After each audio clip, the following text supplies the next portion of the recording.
500 रुपये लेके आना। यार भाई मैंने तो बाइक अभी नहीं लिया, आप ऐसा करो मेरे से 500 रुपया ले लो। भैया बाइक दे दो, मेरा इधर ही तो घर है, मैं अभी आ जाऊँगा। यार भाई मैं घर से अभी चाबी लेके आया हूँ, अभी थोड़ी देर के लिए, आप ऐसा करो मेरे से 500 रुपया ले लो। बाइक दे दो यार, 500 मैंने क्या। यार भाई आप ये रख लो। यार दे दो यार, बाइक दे दो भाई यार आप। यार भाई आप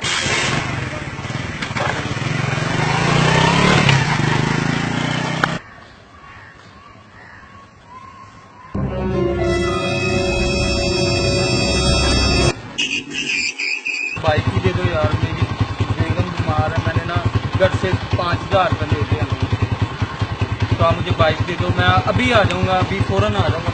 हैं भाई, प्रोग्राम का ख्याल रखता हूँ, पर आप जल्दी आ जाना, मैंने भी काम जाना प्लीज। ठीक है, मैं अभी आ रहा हूँ भाई, आप इनका ख्याल रखना। तो मैं बस अभी ये पैसे लेके आ रहा हूँ।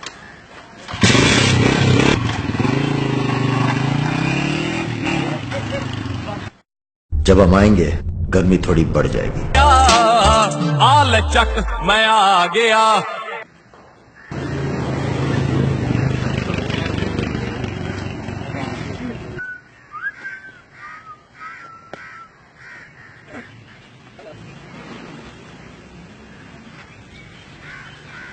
नंबर है। हेलो हेलो लाते